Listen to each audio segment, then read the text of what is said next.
नमस्कार, मैं हूं सुधीर चौधरी और ब्लैक एंड व्हाइट में आपका स्वागत है। आज हमारे पास उन लोगों के लिए एक बुरी खबर है जो ये सोच रहे थे कि राजस्थान में वसुंधरा राजे सिंधिया बगावत कर देंगी। राजनीति में कई बार एक दिन एक युग के बराबर होता है। आज जब राजस्थान के नए मुख्यमंत्री भजनलाल शर्मा ने अपनी शपथ ली तो वसुंधरा राजे सिंधिया के तेवर बिल्कुल बदले हुए थे। उन्होंने दिल खोलकर नए मुख्यमंत्री को आशीर्वाद दिया और उनका मुंह भी मीठा कराया।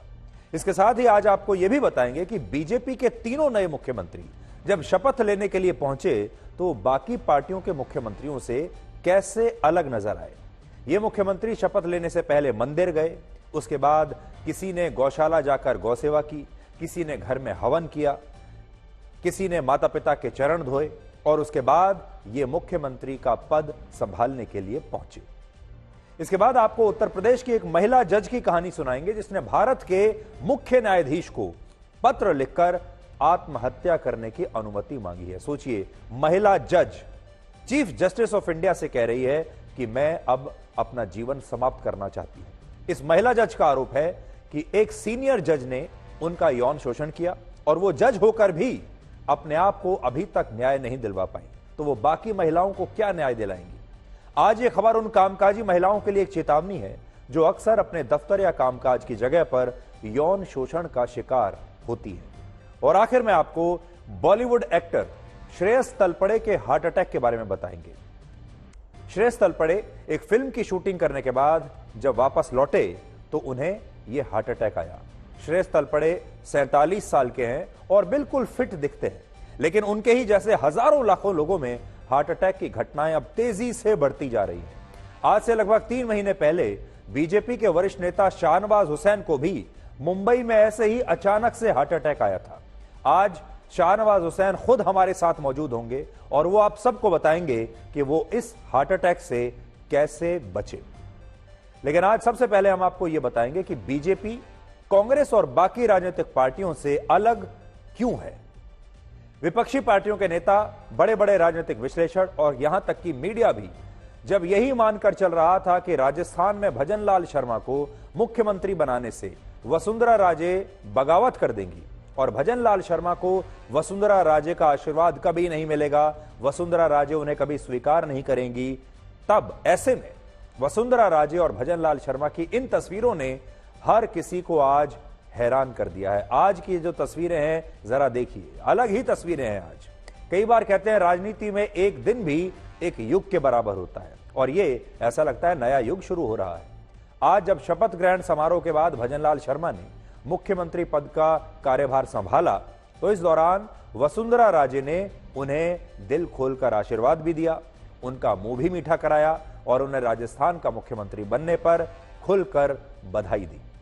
आज वसुंधरा राजे का चेहरा लटका हुआ नहीं था, आज वो दुखी नहीं थी, आज उनकी आंखों में आंसू नहीं थे, आज वो मुस्कुरा रही थी, आज उनके चेहरे पर रौनक थी।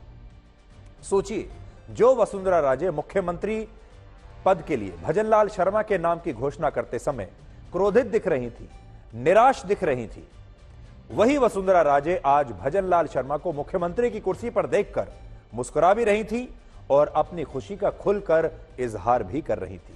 ऐसा लगता है कि उस दिन जो झटका था, जो शौक था, वो बिल्कुल नया नया था।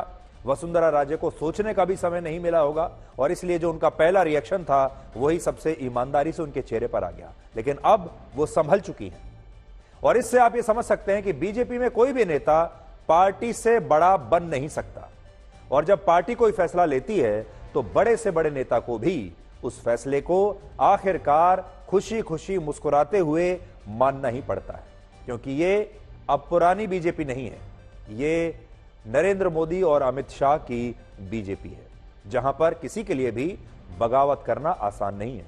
जबकि कांग्रेस और बाकी राजनीतिक पार्टियों में ऐसा नहीं दिखता, क्योंकि इन पार्टियों में परिवार और नेता पार्टी से भी अक्सर बड़े होते हैं।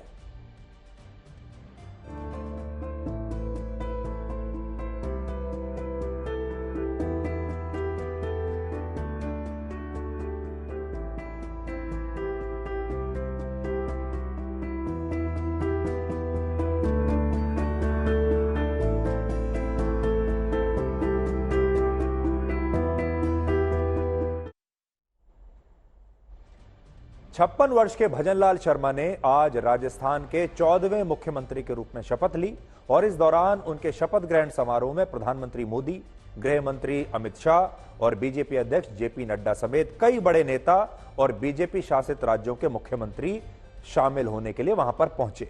भजनलाल शर्मा के साथ दिया कुमारी और प्रेमचंद बैरवा ने भी आज उप मुख्यमंत्री पद की शपथ ली। 52 वर्ष की दिया कुमारी जयपुर के राजघराने से हैं, जो पहले लोकसभा की सांसद रहीं और इसके बाद बीजेपी ने उन्हें विधानसभा चुनाव में अपना उम्मीदवार बनाया, यानी लोकसभा से वापस विधानसभा भेज दिया और अब उन्हें राजस्थान के उप मुख्यमंत्री की जिम्मेदारी सौंपी गई है। राजस्थान में इस बार बीजेपी को महिलाओं के बम्पर वोट मिले हैं और इसलिए बीजेपी ने काफी सोच समझकर दिया कुमारी को उप मुख्यमंत्री बनाया है, जो राजपूत समुदाय से आती हैं। और अगर आप देखें तो एक तरीके से ऐसा लगता है कि वसुंधरा राजे की जो लेगेसी है राजस्थान की राजनीति में, बीजेपी धीरे धीरे दिया कुमारी के जरिए उस रिक्त स्थान को भरने की कोशिश कर रही है, क्योंकि दिया कुमारी भी राजस्थान में राजपूत समुदाय से आती हैं, वो भी वसुंधरा राजे की तरह राजघराने से आती हैं और काफी कुछ अगर आप शख्सियत देखें, पर्सनैलिटी देखें तो दोनों की मिलती जुलती है। और आप ये कह सकते हैं आज की कम से कम इन तस्वीरों को देख के कि वसुंधरा का जो राज है वो धीरे धीरे अब समाप्ति की ओर है, वो एक्सपायर हो रहा है और उसके बाद दिया कुमारी धीरे धीरे उनकी जगह को भरने की कोशिश आने वाले समय में करेंगी और दिया कुमारी पर असल में सबकी नजर रहेगी। जबकि प्रेमचंद बैरवा को भी उप मुख्यमंत्री बनाया गया है दिया कुमारी के साथ और बैरवा दलित समुदाय से आते हैं। मुख्य अतिथि माननीय प्रधानमंत्री श्री नरेंद्र मोदी जी पधार चुके हैं। करतल ध्वनि से स्वागत कीजिए। भजनलाल शर्मा ईश्वर की शपथ लेता हूं।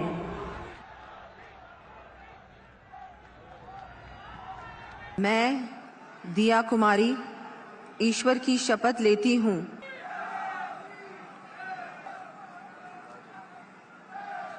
मैं डॉक्टर प्रेमचंद बैरवा ईश्वर की शपथ लेता हूं।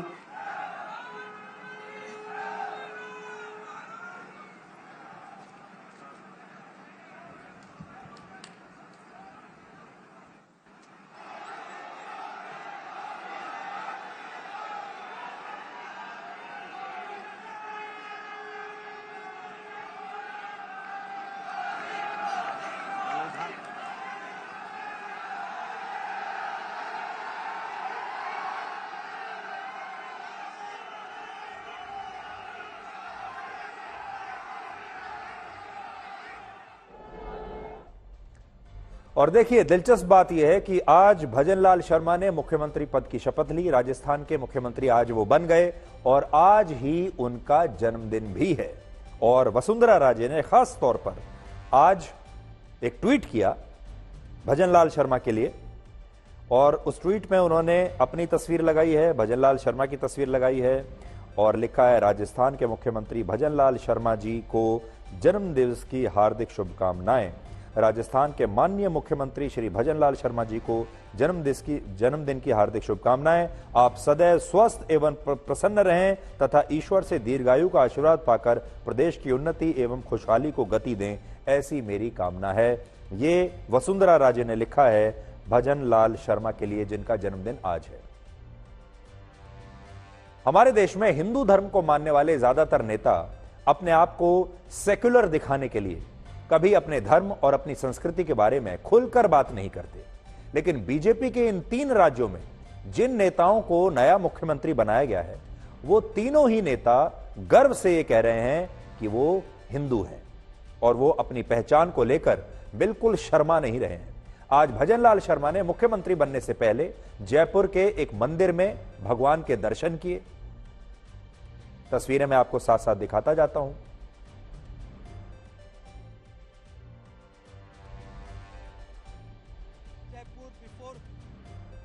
इसके बाद वो एक गौशाला पहुंचे जहां उन्होंने गायों की पूजा की और गौ सेवा की।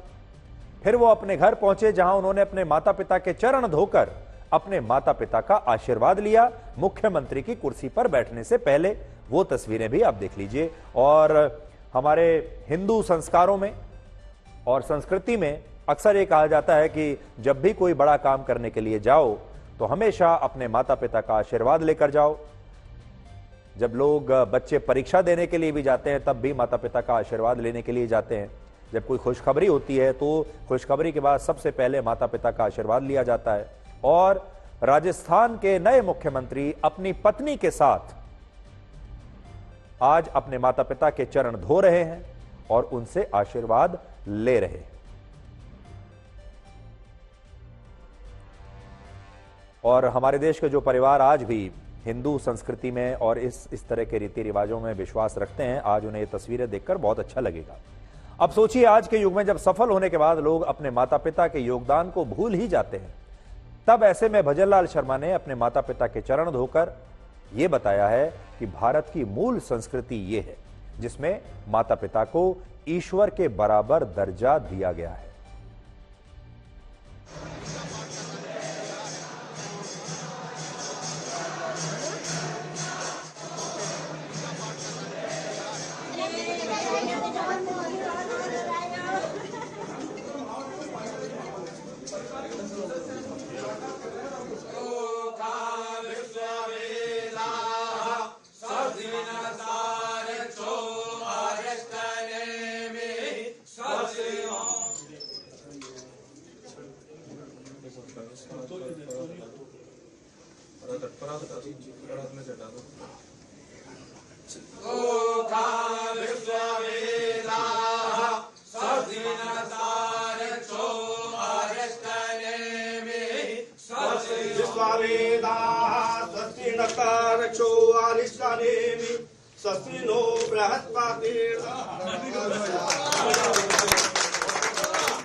इससे पहले छत्तीसगढ़ के मुख्यमंत्री विष्णुदेव साय ने भी शपथ लेने से पहले अपने घर पर साधु संतों के साथ यज्ञ किया और उन्होंने रायपुर में भगवान जगन्नाथ के मंदिर में जाकर भी वहां दर्शन किए। उनकी तस्वीरें भी आप देख सकते हैं।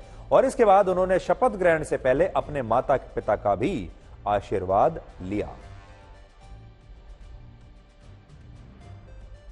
अब देखिए, इसी तरह मोहन यादव ने भी मध्य प्रदेश का मुख्यमंत्री बनने से पहले उज्जैन के महाकाल मंदिर में पूजा अर्चना की और शपथ लेने के बाद उन्होंने मुख्यमंत्री के दफ्तर में भी हवन करवाया, पूजा करवाई।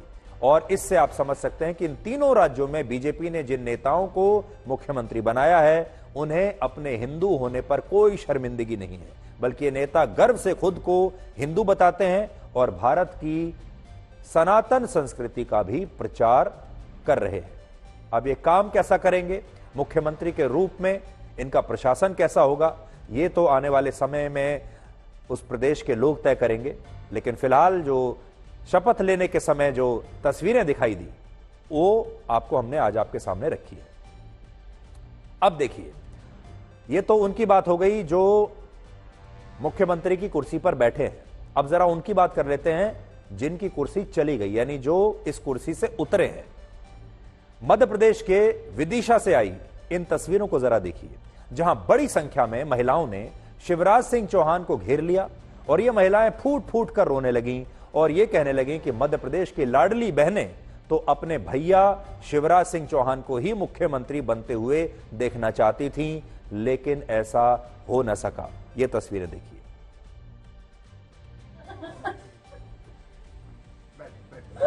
आप सबके चाहते हो और मैं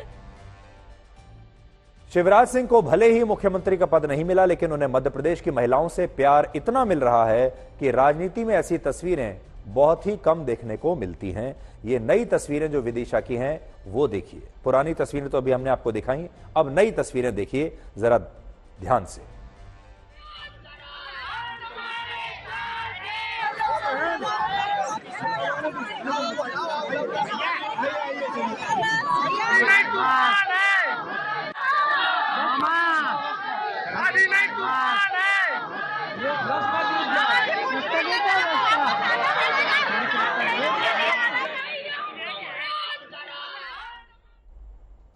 तो शिवराज सिंह चौहान की ये तस्वीरें लगातार उसी दिन से आ रही हैं जिस दिन से मध्य प्रदेश में चुनावों का नतीजा आया है और बीजेपी 2/3 बहुमत से वहां पर जीती है।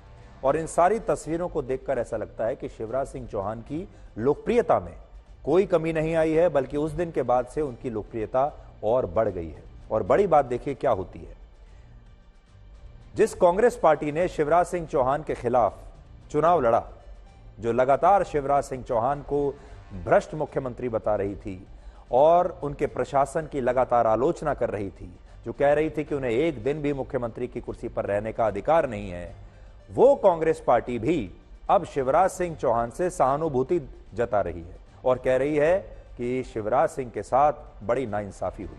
और जो ये तस्वीरें आ रही हैं, ये भी ये बताती हैं कि शिवराज सिंह को लेकर मध्य प्रदेश में और खास तौर पर महिलाओं में काफी सहानुभूति है। आपको याद होगा, हमने जब नतीजे आ रहे थे चुनाव के, तब भी आपसे कहा था कि महिलाएं जब किसी से कोई रिश्ता बना लेती हैं तो वो उसे जल्दी से तोड़ती नहीं है। इसी तरह महिलाएं अपनी पार्टियां भी नहीं बदलती। अगर शिवराज सिंह चौहान ने महिलाओं के लिए काम किया है तो महिलाओं ने उनका साथ दिया और कांग्रेस ने शिवराज सिंह से भी ज्यादा नई नई योजनाओं का लालच इन महिलाओं को दिया था, लेकिन तब भी इन महिलाओं ने अपना रिश्ता बीजेपी से तोड़ा नहीं। और मध्य प्रदेश में भी बहुत सारी महिलाओं का शिवराज सिंह चौहान के साथ एक ऐसा ही रिश्ता बन गया था जिसे वो आज भी तोड़ना नहीं चाहती, चाहे शिवराज सिंह चौहान आज मुख्यमंत्री न रहे हों। अब एक और खबर हम आपको दिखाना चाहते हैं जो हमारे देश की महिलाओं के लिए है।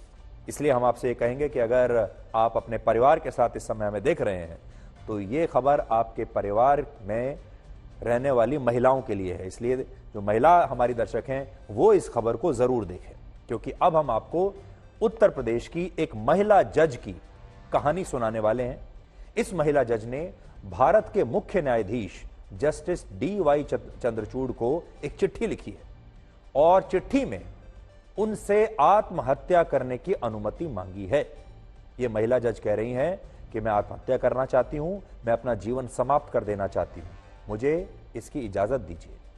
उत्तर प्रदेश की इस महिला सिविल जज ने एक डिस्ट्रिक्ट जज पर यौन शोषण का गंभीर आरोप लगाया है और कहा है कि वो पिछले 1 साल से इस मामले में कानूनी कार्रवाई के लिए लगातार शिकायतें लिख रही हैं, अदालतों के चक्कर काट रही हैं, लेकिन इसके बावजूद जज होते हुए भी वो अपने आप को ही इंसाफ नहीं दिला पाई, तो फिर बाकियों को तो क्या इंसाफ दिलाएंगी। और इसलिए अब वो मरना चाहती है।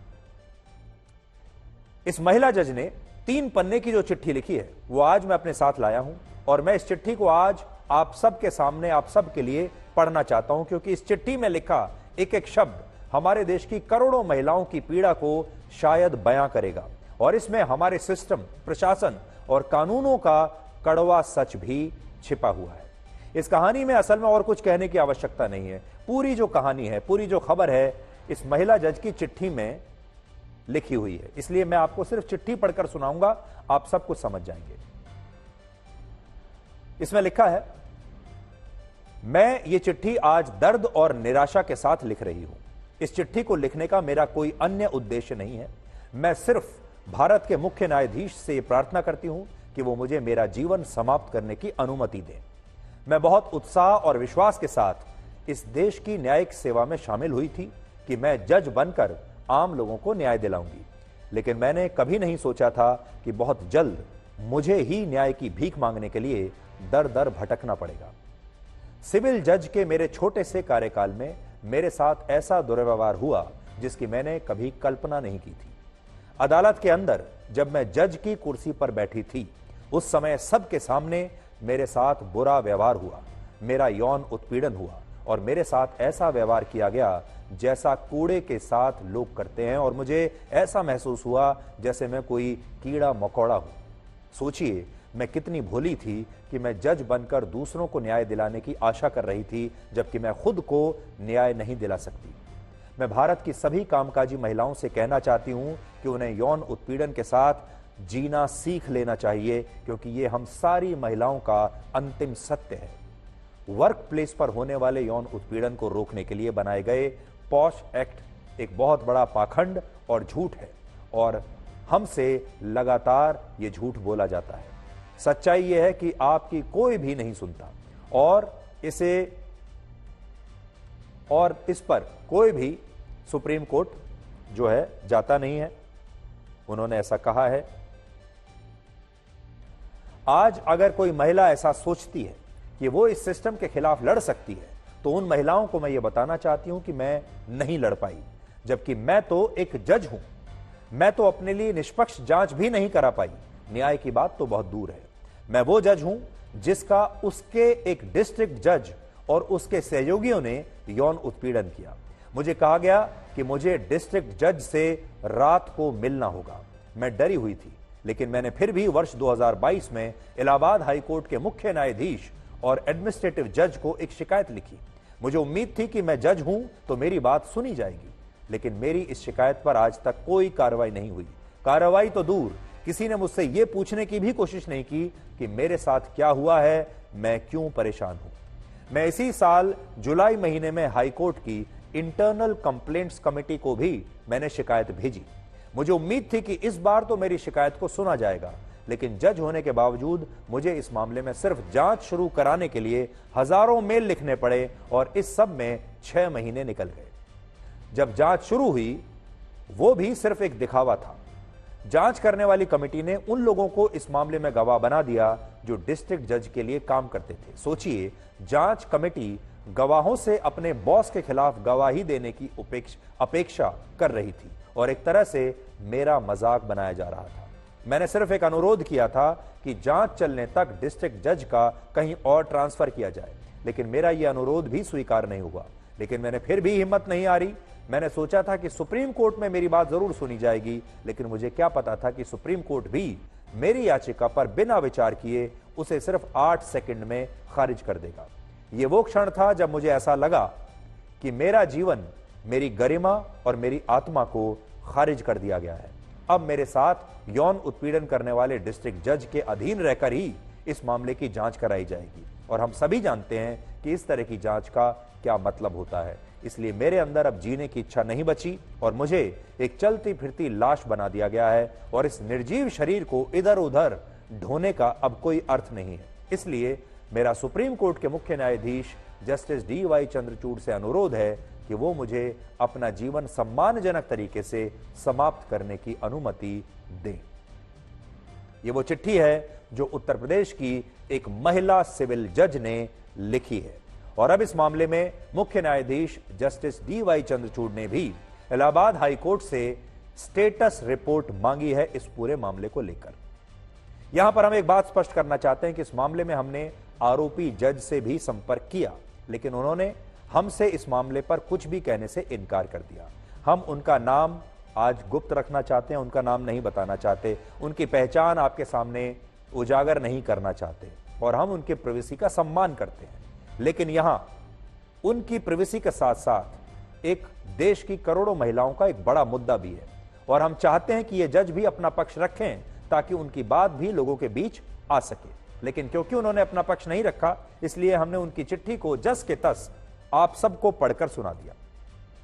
हालांकि अभी इस घटना से यह पता चलता है कि जब एक महिला जज खुद को न्याय नहीं दिला पाई, तो इस देश में बाकी महिलाओं की स्थिति क्या होगी, जरा कल्पना कीजिए। हमारे देश की 142 करोड़ की आबादी में लगभग 73 करोड़ पुरुष हैं और 69 करोड़ महिलाएं हैं। आप ऐसा मान के चलिए हमारे देश में 69 करोड़ महिलाएं हैं, लेकिन दुर्भाग्य यह है कि पुरुषों की तुलना में आज भी भारत में ऐसी महिलाओं की संख्या बहुत कम है जो अपने घर से बाहर जाकर नौकरी कर पाती हैं। भारत में कामकाजी लोगों की कुल आबादी लगभग 52 करोड़ है, जिनमें महिलाओं की हिस्सेदारी 37% है। यानी भारत में 33 करोड़ पुरुष और 19 करोड़ महिलाएं कामकाजी हैं। 19 करोड़ महिलाएं ऐसी हैं जो काम करने के लिए अपने घर से बाहर जाती हैं, चाहे वो कोई भी काम करती हैं। बड़ी बात यह है कि हमारे देश की बहुत सारी महिलाओं को आज भी नौकरी करने के लिए पहली लड़ाई अपने घर में, अपने परिवार में लड़नी पड़ती है, और अगर उन्हें परिवार और पति से इजाजत मिल भी जाए, तब भी परिस्थितियां उनके लिए आसान नहीं होती जब वो बाहर काम करने के लिए जाती हैं। वर्ष 2022 में भारत में यौन उत्पीड़न के कुल 17,809 मामले दर्ज हुए थे। अब ये बात आप ध्यान से सुनिएगा।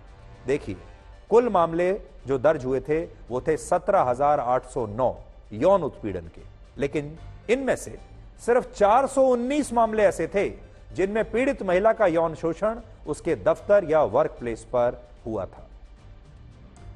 क्या आप इस पर विश्वास करेंगे? इन आंकड़ों का मतलब यह हुआ कि भारत में जो 19 करोड़ महिलाएं कामकाजी हैं, उनमें से सिर्फ 0.0002% महिलाओं के साथ ही उनके वर्क प्लेस पर उनका यौन शोषण होता है, और यह पूरी दुनिया में सबसे कम है। क्या आप मानेंगे? 29 करोड़ महिलाओं में सिर्फ 400 महिलाओं के खिलाफ ही उनके कामकाज की जगह पर यौन उत्पीड़न हुआ होगा। अब सवाल यह आता है कि क्या ये आंकड़े सही हैं? सरकार जब आंकड़े देती है तो यही देती है, कहेगी कि हां इतनी, हमारे पास तो 425 शिकायतें ही आई हैं।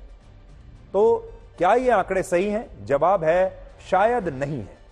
एनसीआरबी उन्हीं मामलों को रिपोर्ट करता है जो पुलिस में दर्ज होते हैं, लेकिन सोचिए जिन महिलाओं की शिकायत सुनी ही नहीं जाती, या शिकायत होने के बाद कोई जांच नहीं होती, या जिन महिलाओं को डरा धमकाकर चुप करा दिया जाता है, जो महिलाएं कभी पुलिस तक पहुंच ही नहीं पाती, या तो डर के मारे नहीं पहुंचती, बदनामी का डर होता है, दबाव होता है, उन महिलाओं की बात कौन सुनेगा? और आज भी मुझे पूरा यकीन है, इस समय भी हमारे देश में हमारी जो करोड़ों महिला दर्शक हमें देख रही होंगी, वो अपने अंदर इस बात को जानती होंगी कि उनके साथ भी कहीं ना कहीं बाहर यौन शोषण जरूर हुआ होगा, लेकिन वो चुपचाप खून का घूंट पीकर रह गई होंगी, क्योंकि इस बात को वो अंदर से जानती हैं कि उन्हें न्याय नहीं मिलेगा। वो जानती हैं कि अगर उन्होंने अपने परिवार को भी इस बारे में बताया तो सबसे पहले परिवार ही उनसे सवाल करेगा, सबसे पहले परिवार उन पर शक करेगा। परिवार शक ना भी करे, अगर बाहर पुलिस में जाएंगे, पुलिस में भी इंसाफ की कोई गुंजाइश नहीं है। अगर दफ्तर में अपने बॉस से शिकायत करेंगे, वहां भी इंसाफ मिलने की शायद ही कोई संभावना हो, बल्कि महिला की सिर्फ बदनामी ही होती है, अगली नौकरी मिलना मुश्किल हो जाता है।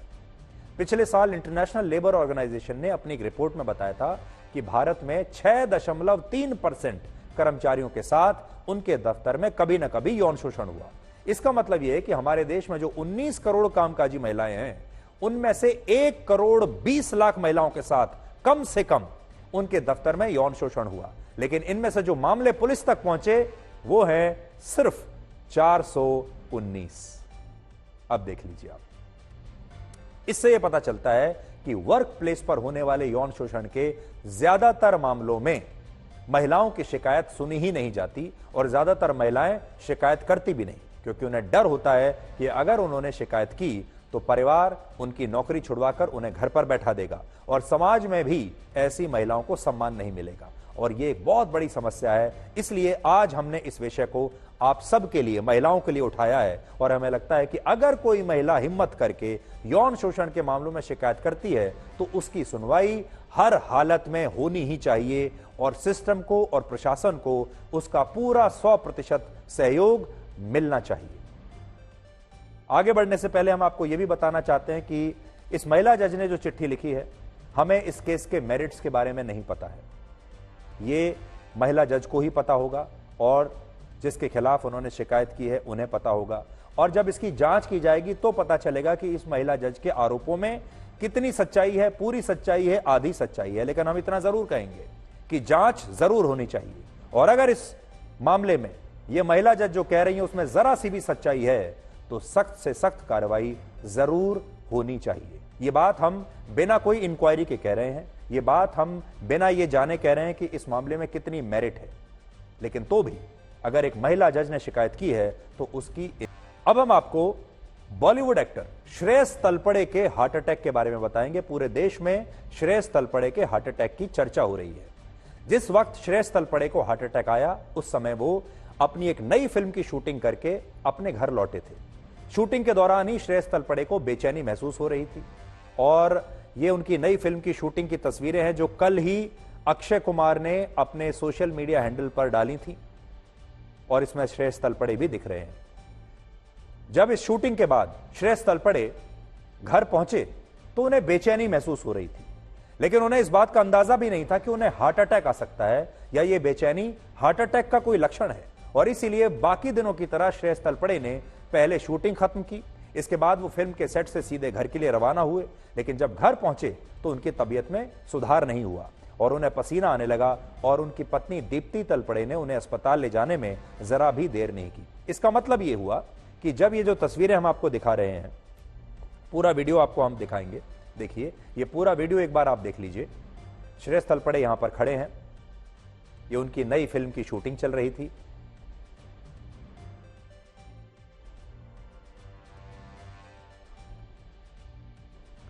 और इसका मतलब यह है कि जब वो यहां शूटिंग कर रहे थे तब भी उन्हें बेचैनी महसूस हो रही थी, और हो सकता है उन्हें लगा हो कि शायद मुझे गर्मी लग रही है, हो सकता है आज मौसम ठीक नहीं है, गर्मी ज्यादा ही है, कुछ पसीना आ रहा है, ऐसा उन्होंने सोचा होगा।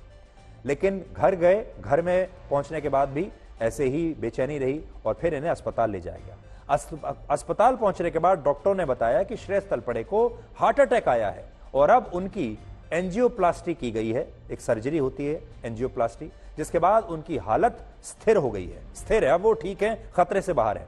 और यहां डॉक्टरों का भी मानना है कि अगर श्रेयस तलपड़े को समय पर अस्पताल नहीं लाया जाता तो फिर कुछ भी हो सकता था।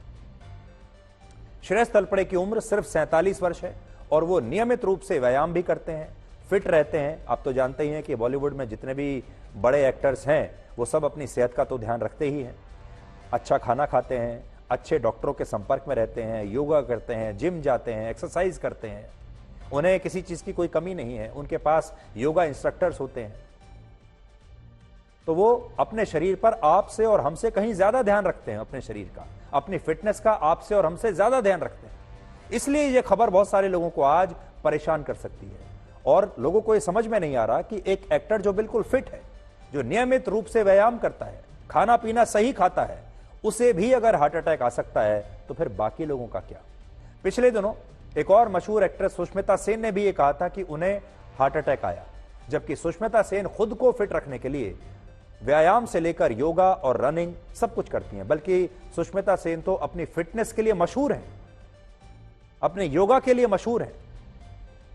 ऐसे ही आपको याद होगा पिछले साल मशहूर सिंगर केके को भी एक लाइव शो के दौरान हार्ट अटैक आया और इसके बाद उनकी सिर्फ 53 साल की उम्र में मृत्यु हो गई थी। जब तक उन्हें अस्पताल ले जाया गया तब तक उनकी जान चली गई, यानी अस्पताल पहुंचने में देर हुई।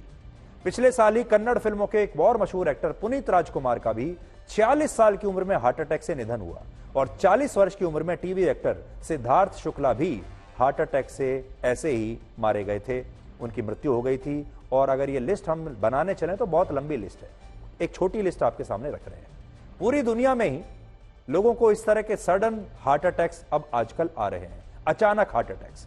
ये वीडियो एक और देखिए आप, ब्राजील में हुए एक लाइव कॉन्सर्ट का है जहां मशहूर सिंगर पेड्रो हेनरिक को स्टेज पर ही अचानक से हार्ट अटैक आया और इसके बाद उनकी मौत हो गई। देखिए परफॉर्म कर रहे हैं स्टेज पर, देखिए आप।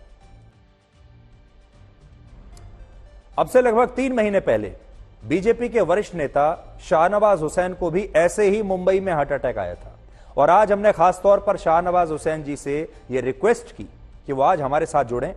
आज हम राजनीति की बात नहीं कर रहे, चुनाव की बात नहीं कर रहे, वोट बैंक की बात नहीं कर रहे, आज बात करेंगे आपकी सेहत की। और उनसे हमने रिक्वेस्ट किया कि वो अपना अनुभव हार्ट अटैक का आपके साथ शेयर करें और आप सबको बताएं कि वो कैसे बचे और आपको कैसे बचना चाहिए। शाहनवाज जी, आपका बहुत बहुत स्वागत है। आप हमेशा चुनाव की बात करते हैं, राजनीति की बात करते हैं, मुझे लगता है पहली बार ये आपका इंटरव्यू हो रहा होगा जिसमें लोग राजनीति और चुनाव के बजाय मैं आपसे हार्ट अटैक के बारे में बात पूछ रहा हूं। लोगों को भी शायद आपका ऐसा इंटरव्यू देखकर हार्ट अटैक ना आ जाए, लेकिन आपसे हम ये जानना चाहते हैं कि 3 महीने पहले जो आपको हार्ट अटैक हुआ मुंबई में, आप अपना अनुभव हमारे देश के लोगों के साथ शेयर कीजिए। देखिए सुधीर जी, मैं गणपति का जब जाना था मुझे मुंबई, तो मैं अपने दोस्तों के यहाँ जाता हूं, तो मुझे उस दिन देवेंद्र फडणवीस जी के यहाँ और आशीष सेलार जी के घर जाना था। लेकिन जब मैं तैयार हुआ तो मुझे लगा पहले गैस है, फिर हमारी फैमिली डॉक्टर हैं डॉक्टर स्वाति महेश्वरी, उनसे पूछा, उन्होंने कहा कोई गैस की दवा ले लीजिए या आइसक्रीम खा लीजिए, क्योंकि उनको भी कल्पना नहीं थी कि मेरा ब्लड रिपोर्ट हर 2 महीने पे होता है, मेरी फिटनेस और मेरी जो दवा है वो पूरा मॉनिटर वो करती हैं, तो उनको कभी कल्पना ही नहीं थी कि ऐसा हो सकता है। फिर मेरे पास एक कोरोना के बाद एक मशीन रहती है बीपी मापने की, उसको मैंने देखा तो उसमें 180/100 आ रहा था। बस मैंने 1 मिनट की भी देरी नहीं की, हमारे साथ जो सुरक्षा के गार्ड थे मैंने उनको कहा कि चलो सीधे हॉस्पिटल। और क्योंकि भारीपन लग रहा था गैस है, लेकिन गैस भी नहीं था ऐसा कुछ। और जब मैं हॉस्पिटल पहुंचा तो लोग तो ये समझ रहे थे मैं किसी को देखने आया हूं, कुछ लोग मेरे साथ सेल्फी लेने लगे। मैंने उनको कहा मुझे जाना है, जरा जाने दीजिए। डॉक्टर ने देखा, डॉक्टर ने कहा आप तो ठीक लग रहे हैं, और डॉक्टर जलील पारकर हैं, उन्होंने देखा। मैंने ही कहा कि ईसीजी और इको करा दीजिए, तो इको किया, तब मेरा कंफर्ट लेवल थोड़ा बिगड़ रहा था। लेकिन जैसे ईसीजी होने लगा तब लगा कि अटैक आ रहा है, तो विद इन 3 मिनट में ओटी में था। हमारी मिसेज घर पे नहीं थी, मैं फोन, मेरे पार्टी के लोग थे तो मैंने उनको भी फोन नहीं किया, और वो स्कूल में थी तो उस वक्त बात नहीं हो पाई। और डॉक्टर ने एंजियोग्राफी की और बाद में कहा कि 99% ब्लॉक है एक आर्टरी जो है, और उसमें एंजियोप्लास्टिक किया, एक स्टंट लगा। तो मुझे लगता है कि मैं तो बहुत ध्यान देता हूं, कोई पान बीड़ी सिगरेट नशा कोई भी मैंने कभी छुआ भी नहीं है। और मेरा जो वजन है सुधीर जी, मैं और आप एक दूसरे को 25 साल से जानते हैं, और आप जानते हैं कि जिस तरह आप फिट रहते हैं, मैं भी, मेरा भी वजन कभी बढ़ता घटता नहीं है। लेकिन फिर भी मुझे आर्टरी ब्लॉक होगी इसकी कभी उम्मीद नहीं थी। ये सही है कि सिर्फ जांच कराना चाहिए। आजकल बहुत तरीका आ गया है जो आप अपनी जांच करा सकते हैं, और जिनको भी थोड़ा भी कोलेस्ट्रॉल बढ़ा हो, या डॉक्टर ने हमें बताया कि आप अगर पहले आपको ऐसी कोई शिकायत हुई थी क्या, लेकिन मुझे 2 महीना पहले निमोनिया हुआ था, कुछ हफ्ते पहले, और निमोनिया के बाद ये जो ब्लॉकेज है इसके चांस ज्यादा बढ़ जाते हैं। तो मैं तो पूरी तरह डॉक्टर से मॉनिटर था, कोई ऐसी बीमारी नहीं है मुझे। वही कभी कोरोना हुआ था, बस ऐसे तो कोई दवा नहीं खाता मैं, लेकिन फिर भी मुझे हार्ट अटैक होगा ये सुनकर मुझे हार्ट अटैक हो रहा था कि आखिर ऐसा हो कैसे सकता है। मैं तो अपने आप पूरा ध्यान रखता हूं, लेकिन लोगों की दुआ थी, वक्त पे हुआ। और हमारे वहां तो मैं अकेला ही गया था, लेकिन पार्टी के लोग थे, उन्होंने पूरी चिंता की, और डॉक्टर ने बहुत, सुरेश विजयन है डॉक्टर, उन्होंने एंजियोप्लास्टिक किया जी। आज तो मैं इतना ही कह सकता हूं कि अब जो कोरोना काल के बाद हार्ट अटैक किसी को भी हो सकता है, तो पूरा ध्यान रखना चाहिए। और मैं अब पूरी तरह फिट हूं, मैं अभी 12-18 घंटे काम करने लगा हूं, और अपने यहाँ भागलपुर 18-18 घंटे जाके मेहनत करने लगा जी।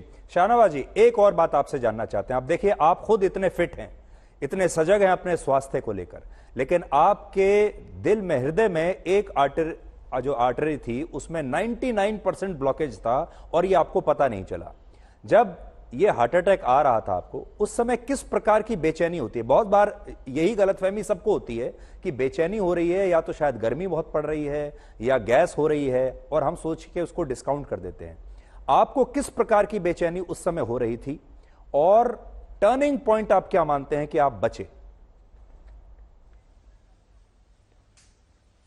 देखिए, बेचैनी मुझे गैस की लग रही थी, तो मैंने डॉक्टर स्वाति महेश्वरी को कहा कि डॉक्टर साहब वो डाइजिन पीने के बाद भी मुझे हो रही है। तो उन्होंने कहा कि आप वेनिला आइसक्रीम खाइए, शायद गैस हो रही हो। लेकिन मेरे पास अगर वो नहीं होता सुधीर जी, वो बीपी मशीन नापने वाली चीज मेरे बैग में रहती है, वो कोरोना के बाद मैंने रखना शुरू किया था। तो मैंने जब बीपी देखा कि 180/100 है, तो मैंने तुरंत रश कर दिया, मुझे फिर किसी से पूछना ही नहीं पड़ा। और वहां आशीष सेलार जी को, मैंने जो मुंबई के अध्यक्ष हैं, उनको सिर्फ फोन किया, उन्होंने कहा डॉक्टर आपको एकदम लॉबी में ही मिलेंगे और आप तुरंत जाइए। तो समझिए कि मैं तो सिर्फ गणपति के त्यौहार में शामिल होने के लिए मुंबई गया था, और वहां पे जाके शामिल हुआ, और वो जो बेचैनी थी वो नेचुरल, आपको जो आपका शरीर सब कुछ बताता है, यानी नॉर्मल कभी भी गैस रहा हो तो ऐसा नहीं हुआ जैसा उस दिन हुआ था। तो जब गैस हो या पसीना आए, लेकिन 1 हफ्ता पहले मुझे अलर्ट होना चाहिए था। एक पत्रकार थे इन दिनों के, आसिफ साहब, उनका इंतकाल हुआ था, तो मैं उनके घर गया था दूसरी मंजिल पे। मैं सीढ़ी से गया तो मैं थक गया था, मतलब मुझे हांफने लगा था। तभी मुझे डॉक्टर से दिखाना चाहिए था, क्योंकि तभी शायद ब्लॉकेज था। अगर आप सीढ़ी पर चढ़ते हैं और आप हांफने लगते हैं तो आप समझ जाइए कुछ ना कुछ गड़बड़ है, डॉक्टर से जरूर दिखाना चाहिए। लोग लाइटली लेते हैं, लोग ये समझते हैं कि शीशे के सामने अपने आप को देख रहे हैं और आप फिट दिख रहे हैं तो आपका शरीर भी फिट होगा, ऐसा नहीं है। कोरोना के बाद बहुत चीजें बदली हैं, और आज तो बहुत कम उम्र के लोग हार्ट अटैक का शिकार हो रहे हैं। 40 के नीचे 40 के नीचे भी लोग हो रहे हैं, तो हमने पूरा ध्यान रखना चाहिए। एक और छोटी बात आपसे पूछना चाहता हूं, आपको भी कोरोना हुआ था और हमारे देश में करोड़ों लोगों को कोरोना काल के दौरान कोरोना का इन्फेक्शन हुआ। क्या कोरोना के बाद आपको भी अपने शरीर में कुछ बदलाव महसूस हुए और क्या आप इस हार्ट अटैक को कोरोना से भी जोड़कर देखते हैं?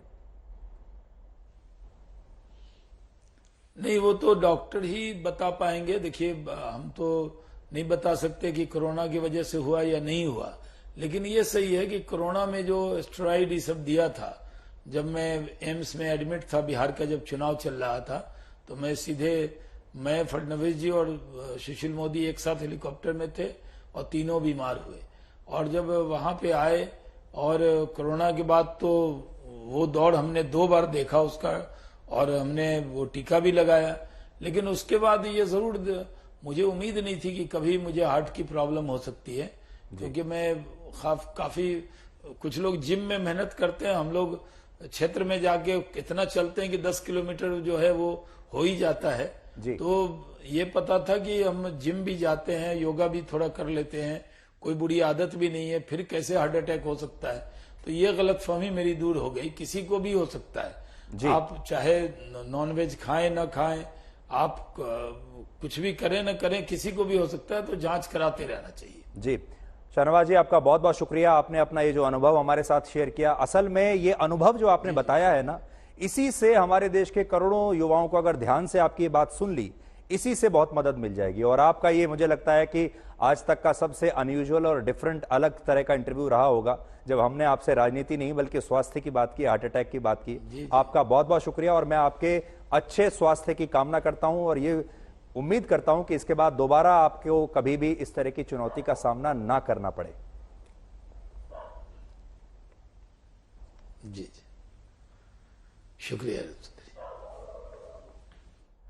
तो शाहनवाज हुसैन को आज हम आपके सामने लेकर आए, उनका अनुभव उन्होंने शेयर किया आप सबसे, और मुझे उम्मीद है कि उनके अनुभव से ही आपको मदद मिलेगी। अब देखिए, हमारे देश में जो हार्ट है, ये असल में ये एक उद्योग बन चुका है।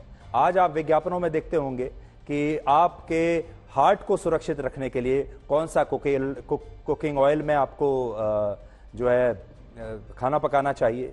अब ये जो दिल है आपका, ये जो हार्ट है, ये बड़ा उद्योग है, और ये उद्योग उस दिल के उद्योग से अलग है जो फरवरी में 14 फरवरी को वैलेंटाइंस डे पर धड़कता है। देखिए, एक दिल तो वो है जो वैलेंटाइंस डे वाला दिल है, और एक दिल ये है जिसकी आज हम बात कर रहे हैं। तो वैलेंटाइंस डे वाले दिल की बात हम फिर किसी और दिन करेंगे, लेकिन आज हम आपको उस हृदय की इंडस्ट्री के बारे में बताना चाहते हैं जो लाखों करोड़ रुपए की हो चुकी है। आज हमारे देश में हृदय को स्वस्थ रखने के लिए 700 से ज्यादा फूड आइटम्स हैं, तरह तरह के कुकिंग ऑयल्स हैं, ऐसे चिप्स हैं, बिस्किट हैं, ओट्स के बिस्किट्स हैं, सिरप हैं, सप्लीमेंट्स हैं, जो ये दावा करते हैं कि इन्हें खाने से आपका हृदय स्वस्थ रहेगा और उसे कोई नुकसान नहीं होगा। इसके अलावा हमारे देश में लोग 1 लाख करोड़ रुपए तो सिर्फ हेल्थ इंश्योरेंस पर खर्च कर रहे हैं, और अब लोग अपने हृदय का भी अलग से मेडिकल इंश्योरेंस करवा रहे हैं। यानी अब हृदय की एक बहुत बड़ी इंडस्ट्री बन चुकी है। लेकिन इस इंडस्ट्री का एक कड़वा सच ये है कि जितने भी फूड प्रोडक्ट्स आप ये सोचकर खरीदते हैं कि इनसे आपका हृदय स्वस्थ रहेगा, उन पर हार्ट से जुड़ी टैगलाइन सिर्फ प्रोडक्ट के नाम के लिए होती है, असल में उसमें ऐसा कुछ लिखा नहीं होता। उदाहरण के लिए, अगर किसी प्रोडक्ट पर लिखा है कि ये कुकिंग ऑयल हार्ट के लिए अच्छा है या ये कोलेस्ट्रॉल कम करने में मदद करता है, तो ये सारी लाइन प्रोडक्ट के विज्ञापन के लिए होती हैं।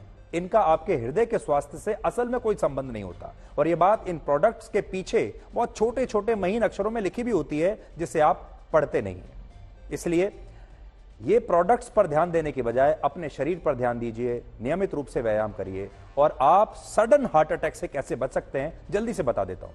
पहला, रेगुलर मेडिकल चेकअप को अपनी आदत बना लीजिए। दूसरा, नियमित रूप से व्यायाम कीजिए, क्योंकि स्वास्थ्य मंत्रालय सडन हार्ट अटैक के पीछे एक्सरसाइज न करने को एक बड़ी वजह मानता है। तीसरा, आपका लाइफस्टाइल और आपका खान पान सही होना चाहिए, स्वस्थ होना चाहिए। चौथा, आपको यह पता होना चाहिए कि CPR कैसे दिया जाता है, यह बहुत आवश्यक है। तो ये चारों चीजें आप याद कर लीजिए, तो आप हार्ट अटैक से कुछ दिनों के लिए जो है अपने आप को बचा पाएंगे। कल हमने आपको बताया था कि केंद्रीय स्वास्थ्य मंत्रालय ने मेफ्टेल पेन किलर के साइड इफेक्ट्स को लेकर एक एडवाइजरी जारी की थी, जिस पर हमने आपको एक कल विश्लेषण भी दिखाया था। एडवाइजरी में यह कहा गया था कि बिना डॉक्टर की सलाह के आपको यह दवाई नहीं लेनी चाहिए। आज हमने मेफ्टेल पर आपके लिए एक ग्राउंड रिपोर्ट तैयार की है, देखिए।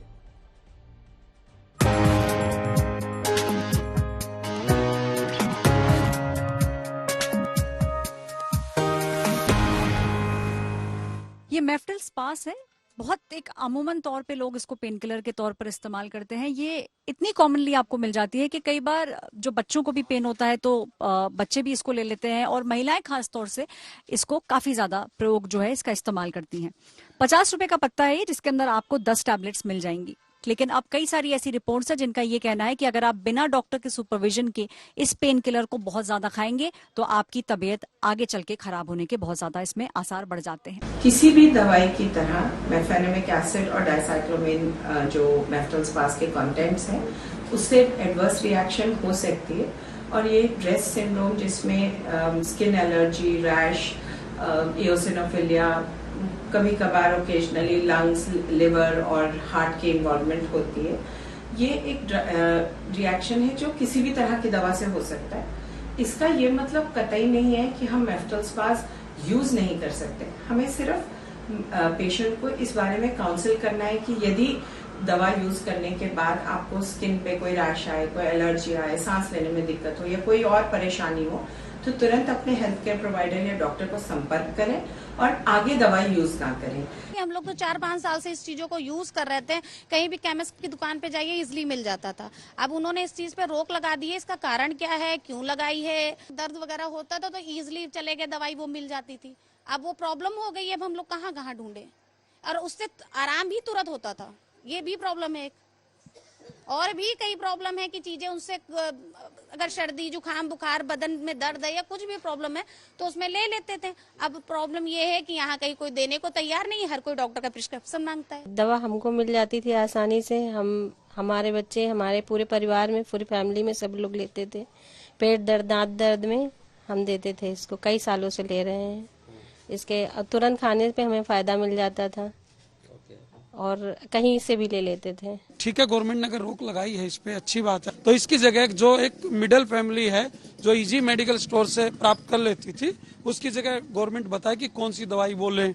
ये गवर्नमेंट को पूरा बताना चाहिए। जो है डॉक्टर रिकमेंडेड करके हमें भेजता है ना, पर्चे पे लिख के भेजता है, तो हम जब ही देते हैं। अगर कोई हमसे हाई डोज मांग रहा है आगे, तो हम देते नहीं है बिना पर्चे के। वैसे भी बहुत बड़ा मार्केट था, ये बहुत बड़ा झटका है मार्केट के लिए। और लगभग हर छोटे बड़े हर दुकानदार के यहाँ जो विक्स के तरीके से दवा बिकती थी, जैसे विक्स और एनासिन नवल्जीन बिकती है, उसी तरीके से मेफ्टेल स्पास दुकानों से बिका करती थी।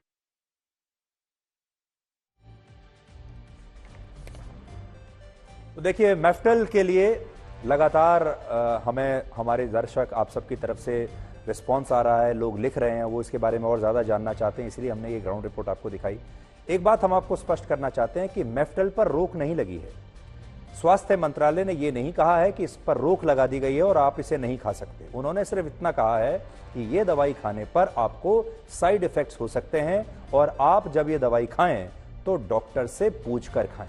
और आप तो जानते हैं कि हमारे देश में ज्यादातर लोगों की ये आदत ही नहीं है कि वो डॉक्टर से पूछकर कोई दवाई खाएं। हमारे यहाँ जब भी कोई बीमार होता है तो हम अपने आसपास के लोगों से ही दवा पूछ लेते हैं, अपने आप से ही गूगल पर सर्च करके दवा ले लेते हैं, या केमिस्ट के पास जाते हैं उसी से पूछ लेते हैं, ये सोच करके डॉक्टर के पास कौन जाएगा, कौन इतना पैसा खर्च करेगा। लेकिन आपको ये जरूर बताना चाहेंगे, चाहे मेफ्टेल हो या कोई और दवाई हो, आप ये मानकर चलिए कि उस दवाई का कोई ना कोई साइड इफेक्ट तो आपके ऊपर होगा ही, अगर आप उसे प्रॉपर गाइडेंस में डॉक्टर से सही सलाह लिए बिना खा रहे हैं तो।